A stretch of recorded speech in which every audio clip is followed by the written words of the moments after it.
Hello बच्चों, क्या हाल है आप लोगों के। आज हम पढ़ेंगे करंट इलेक्ट्रिसिटी। क्लियर। इससे पहले हमारे पास इलेक्ट्रोस्टैट का पूरा चैप्टर निपटाया था हमने।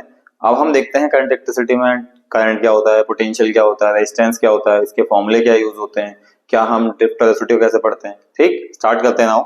सबसे पहले हमारे पास आता है, पहला पार्ट है इलेक्ट्रिक करंट। क्लियर। अब इलेक्ट्रिक करंट किसे कहते हैं, देखो इससे पहले हमने जो इलेक्ट्रोस्टैट का पार्ट पढ़ा था उसमें हमने चार्जेस पढ़े थे रेस्ट पे। किस पे पढ़े थे हमने? इलेक्ट्रोस्टैट का मतलब है कि हमारे पास कौन से थे, स्टैटिक चार्जेस, यानी कि रेस्ट पे, जिसे हम क्या बोलते थे, इलेक्ट्रोस्टैटिक स्टैटिक चार्जेस पे। ठीक। अब हमने क्या करना है, वही चार्ज हमारे मोशन में आ गए। जब वो चार्ज मोशन में आ गए तो उसने क्या जनरेट किया, एक करंट। क्लियर। अब करंट का क्या कहते हैं कि जितना भी हमारा rate of directional flow of electrons in a conductor is called electric current. ठीक है, क्या है हमारे पास, इलेक्ट्रिक करंट।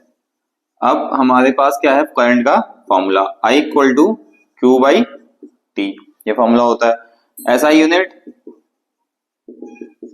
एम्पियर, क्या होती है, एम्पियर। स्केलर की वेक्टर बताओ, scalar, but it has both magnitude and direction. ठीक है, इसके पास मैग्नीट्यूड डायरेक्शन दोनों होता है, लेकिन फिर भी हम उसे कंसिडर किसमें करते हैं, स्केलर क्वांटिटी में। अब हमारे पास क्या है, करंट हमारे दो टाइप से होता है। एक आई एवरेज, क्या होता है, delta Q upon delta T. एक होता है हमारे पास आई इंस्टेंटेनियस, वो क्या होता है, D Q upon D T. दो टाइप के करंट हो गए। अब हम इन करंट्स को डिफाइंड करते हैं। डिफाइंड कैसे करते हैं, देखो अब मैंने लिखा इसमें I average equal to integration of I D T upon delta T. ठीक। इस delta Q upon delta T का हम क्या करेंगे, ये डेल्टा टू क्या सम ऑफ चार्जेस सारे। ठीक, यानी कि हम क्या करेंगे, जितने करंट का क्या ये पोर्शन क्या देगा हमें, ये पोर्शन मिल देगा हमें एरिया। किसी भी करंट टाइम ग्राफ, कौन सा ग्राफ होगा हमारे पास, करंट टाइम ग्राफ होगा, तो उसमें क्या मिलेगा हमें, उसका क्या मिलेगा, एरिया। ठीक है, जिससे हम क्या करेंगे, डेल्टा क्यू की वैल्यू फाइंड आउट कर लेंगे। क्लियर। अब हमारे पास आ गया दूसरा इंस्टेंटेनियस वाला, क्या है, I instantaneous equal to D Q upon D T, यानी कि इंस्टेंट पे। इंस्टेंट का मतलब होता है एक पर्टिकुलर टाइम, यानी कि एक इंस्टेंट टाइम पे। ठीक है। अब हमारे पास क्या है कि करंट हमने किसमें निकालना, सर्कुलर पाथ में। ठीक। अब I current in a circular path, current in a circular path. ठीक, तो I equal to Q by T. Q का फॉर्मूला क्या होता है, N E multiply by one by T हो गया। अब हम इसे और सॉल्व करेंगे तो क्या हो जाएगा, N E, one by T को क्या हो गया, एफ। तो ये तो अभी हमारे पास आई आया है। अब हम इसे किस में देखेंगे, स्पीड और डिस्टेंस में। देखो यहां पे मैं आपको छोटा सा कॉन्सेप्ट बताता हूं। ठीक, कॉन्सेप्ट क्या कहता है कि हमारे पास क्या है, speed is equal to distance upon time. कितना क्लियर है। अब ये क्या होगा, अब मैं इसको अगर लिखूंगा तो speed upon distance is equal to one by time. One by T को हम क्या लिखते हैं, फ्रीक्वेंसी। तो F is equal to speed upon distance. अब हम इसको चेंज करेंगे, I equal to N E F. ठीक, अब एन ई एफ के बाद क्या होगा, एफ क्या होता है, स्पीड वेलोसिटी, और डिस्टेंस क्या होगा सर्कुलर पाथ की, टू पाई आर, क्योंकि सर्कमफेरेंस क्या होता है, ये कोई रेडियस हो जाएगी, सर्कमफेरेंस कितना हो जाएगा, टू पाई आर हो जाएगा। स्पीड कितनी हो जाएगी इसमें, v वेलोसिटी। क्लियर। तो ये था हमारे पास सर्कुलर पाथ में जो करंट निकल के आता है। ठीक, ऐसे हमारे पास अगला टर्म है कौन सा, ड्रिफ्ट वेलोसिटी। कौन सा है, ड्रिफ्ट वेलोसिटी। अब देखो जब भी हमारे पास कंडक्टर के अंदर क्या होता है कि हमारे इलेक्ट्रॉन्स खुद से मूव करते हैं। ठीक है, मेटल का कंडक्टर होता है तो उसके अंदर क्या होता है, थर्मल मोशन से इलेक्ट्रॉन मूव करते रहते हैं रैंडमली। ठीक, उनकी स्पीड होती है 10⁴ मीटर पर सेकेंड टू 10⁵ मीटर पर सेकेंड, इस स्पीड होती है। फिर हम उन्हें क्या करते हैं, एक अलाइंड मैनर में करने के लिए, यानी कि एक स्ट्रेट पाथ प्रोवाइड करने के लिए हम उसमें एक पोटेंशियल लगाते हैं। पोटेंशियल का मतलब हम उस कंडक्टर में क्या करेंगे, एक बैटरी कनेक्ट कर देंगे, जिसकी वजह से क्या होगा, आपके इलेक्ट्रॉन एक डायरेक्शन में मूव करते चलेंगे। क्लियर, एक उनको एक स्ट्रेट पाथ मिल जाएगा। ठीक हो गया। अब जब इलेक्ट्रॉन मूव करेंगे तो इसका एक्सेलरेशन होगा, यानी कि F equal to M A, तो A equal to F by M. अब हमारे पास फोर्स क्या होता है इलेक्ट्रॉन का इलेक्ट्रिक फील्ड के टर्म्स में, F equal to Q E होता है। अब यहां से कितना निकल जाएगा हमारे पास, फोर्स की वैल्यू क्यू, इलेक्ट्रॉन के लिए करोगे तो क्या निकल जाएगा, E इंटू वी। ठीक, अब इस ई की वैल्यू इसमें पुट कर देंगे तो कितना आ जाएगा acceleration, A equal to E by M E, ये एक्सेलरेशन निकल जाएगा। इतना समझ में आया, तो आप लोग उसको नोट करिए, फिर हम इसके आगे बढ़ते हैं। ठीक, करिए नोट, ये नोट कर लिया आपने। अब इसमें हमारे पास क्या है, देखो लास्ट एक्सप्रेशन क्या है, A equal to E by M E. अब हम यहां से क्या निकालेंगे, ड्रिफ्ट वेलोसिटी इसकी फाइंड आउट करेंगे। जो हम फॉर्मूला डिराइव कर रहे थे लास्ट टाइम, तो उसमें क्या निकल के आएगा, ड्रिफ्ट वेलोसिटी। अब ड्रिफ्ट वेलोसिटी के लिए हमें इक्वेशन लगानी पड़ेगी, U V equal to U plus A T. अब v की जगह हम क्या करेंगे, V D drift velocity. u initial हमारा कितना हो जाएगा, 0 प्लस एक्सेलरेशन की वैल्यू कितनी है हमारे पास, ई बाई एम ई। दूसरा हमारे पास टाइम क्या होगा, रिलैक्सेशन टाइम। रिलैक्सेशन टाइम क्या होता है हमारे यहाँ, रिलैक्सेशन टाइम क्या होता है, किसी को पता है? अब रिलैक्सेशन टाइम के लिए देखो, कोलिजन, दो कोलिजन होता है सक्सेसिव इलेक्ट्रॉन्स के बीच में, ठीक है, जो एवरेज टाइम होता है उसको हम रिलैक्सेशन टाइम बोलते हैं। क्लियर, ये था हमारे पास ड्रिफ्ट वेलोसिटी। क्या हो गया, रिलैक्सेशन टाइम। ठीक हो गया, रिलैक्सेशन टाइम ये हो गया, मास ऑफ इलेक्ट्रॉन ये हो गया। ठीक, उसके बाद ये इलेक्ट्रॉनिक चार्ज, ठीक, ये इलेक्ट्रिक फील्ड, ये तो बेसिक है, आप लोगों को पता होगा। ठीक है, उसके बाद हमारे पास क्या है, ये ड्रिफ्ट वेलोसिटी। ड्रिफ्ट वेलोसिटी ऐसा यूनिट आपको पता ही है इसकी कि मीटर पर सेकंड होगी। ठीक है, मीटर पर सेकंड ऐसा यूनिट। अब हमारे पास इसके बाद आया कुछ फॉर्मूले आ रहे हैं, जो फॉर्मूले हमें डायरेक्टली लिखते हैं, उसका डायरेक्टली हमें उसमें रिलेशन निकाल के एज इट इज क्वेश्चंस में अप्लाई करना है। ठीक, सिग्मा इज इक्वल टू 1/ρ होता है। रो का फॉर्मूला होता है m upon N E square tau, ये रो का फॉर्मूला होता है। अब ये सिग्मा का फॉर्मूला, अब मैं सिग्मा की फॉर्मूला इसकी वैल्यू इसमें रखूंगा तो क्या आ जाएगा, ये नीचे ऊपर चले जाएगा, तो कितना आ जाएगा, N E square tau upon m। अब m यानी इलेक्ट्रॉन के लगाते हैं तो हम मास ऑफ इलेक्ट्रॉन ले सकते हैं। ठीक है, ये हमारे पास क्या आ गया, सिग्मा की वैल्यू आ गई। अब हम क्या करते हैं, इसमें आगे बढ़ते हुए देखते हैं रिलेशन, कुछ microscopic form of Ohm's law पढ़ी होगी आप लोगों ने भी 12th में। ठीक है, अब इसमें देखते हैं हम लोग कि हमारे पास क्या क्या रिलेशन निकल के आ रहे हैं। अब हम देखते हैं सब v इक्वल टू, एक v equal to I R से पहले हम देखते हैं r is equal to rho L by A. अब रो का फॉर्मूला हमें पता है, ठीक, तो हम क्या करेंगे, यहाँ पे रो का m l upon N E square tau A कर देंगे, तो क्या बन गया r। अब v equal to i into r कर देंगे। अब i, ये देखो ये हमने ऐसे लिखा, अब i और r की वैल्यू रख देंगे, तो m l i upon N E square tau by A, ये v हो जाएगा। इस I बाई A को हम बोलते हैं करंट डेंसिटी। क्या बोलते हैं, करंट डेंसिटी, जिसे हम डिनोट करते हैं J से। ठीक, अब ये लिख देंगे हम m l upon N E square tau into J, ये आ गया V। अब हम क्या करेंगे, इसमें V बाई L इधर ले लेंगे, तो m upon N E square tau, ये बच जाएगा हमारे पास, J रह गया।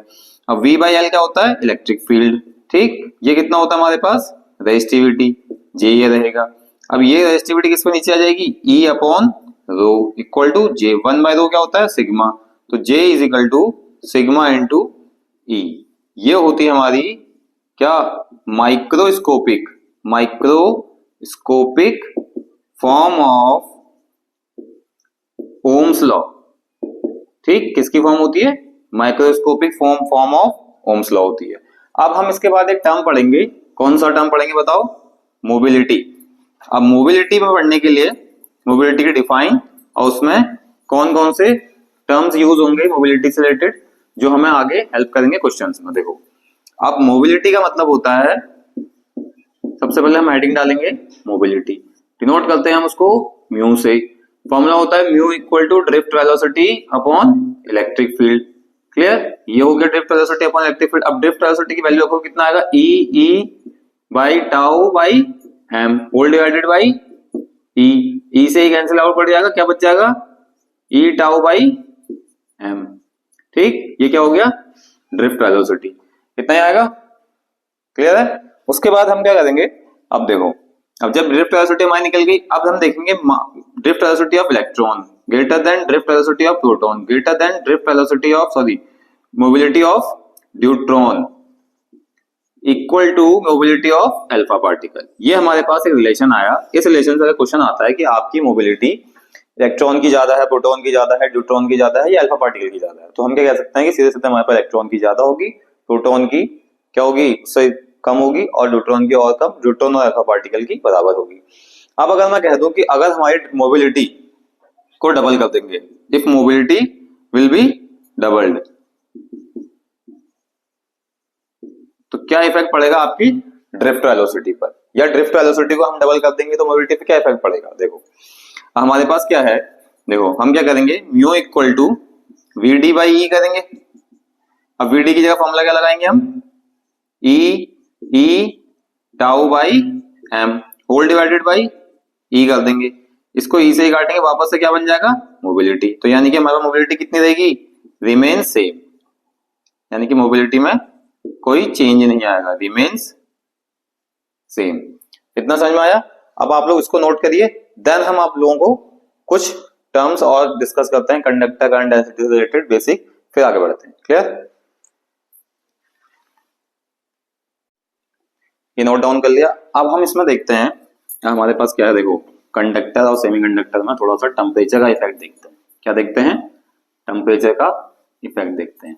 क्लियर, अब टेम्परेचर के इफेक्ट में क्या क्या इफेक्ट पड़ता है हमारे रिएक्शन टाइम पे, रेजिस्टिविटी पे, कंडक्टिविटी पे, तो वो सब भी हम इसके अंदर कंसिडर करेंगे।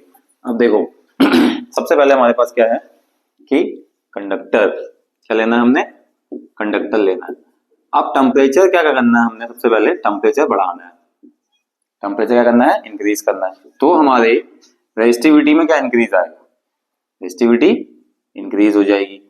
अब हम टेम्परेचर दोबारा बढ़ाते हैं तो रिलैक्सेशन टाइम में, तो किसमें, रिलैक्सेशन टाइम में क्या इंक्रीज होता है, डिक्रीज होता है, क्या होता है। ठीक, तो ये रिलैक्सेशन टाइम हमारा डिक्रीज होगा। ऐसे ही सेकंड पॉइंट है हमारे पास सेमीकंडक्टर।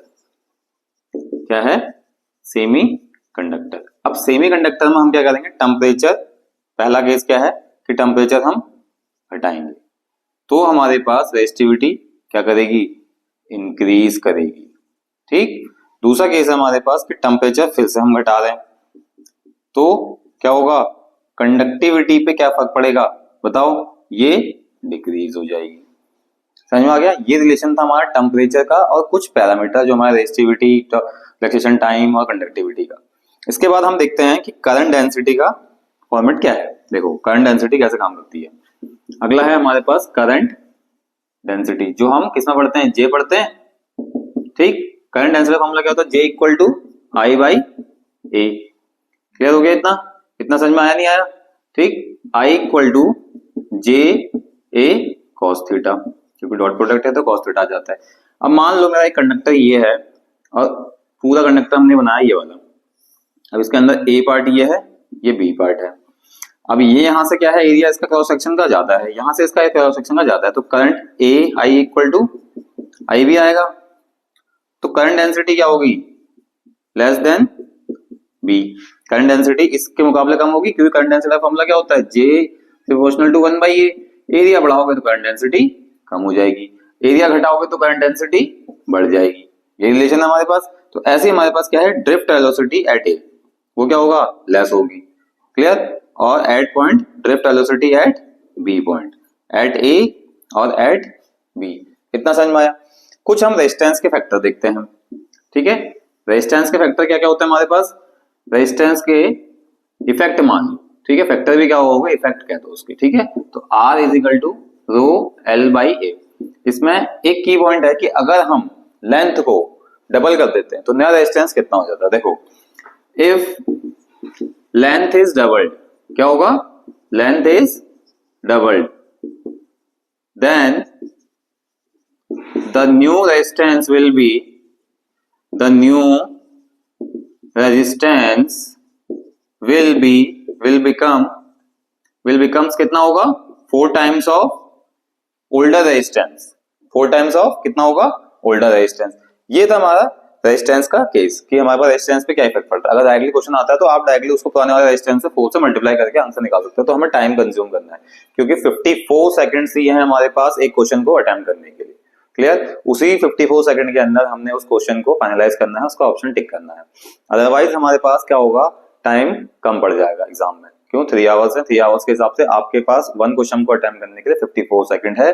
200 क्वेश्चन प्रॉपर है, इसमें 50 क्वेश्चन आपके फिजिक्स के हैं। तो आपको सीधे जितने ज्यादा शॉर्ट ट्रिक्स हो थ्योरी के वो आपको ज्यादा इजी पड़ेगी। क्लियर, तो मिलते हैं हम आपको नेक्स्ट वीडियो में, जिसमें हम आपको बताएंगे किरचॉफ के लॉ और कुछ नई सर्किट डायग्राम्स। ठीक है, सर्किट के सॉल्यूशन, कैसे कैसे हमें सर्किट सॉल्व करना है, उसमें पोटेंशियल कैसे निकालना है, रेजिस्टेंस कैसे निकालना है, इक्विवेलेंट वाला, तो सारे टर्म हम किसमें निकालेंगे, आपका किसमें, नेक्स्ट वीडियो में। ठीक, ओके, बाय बाय।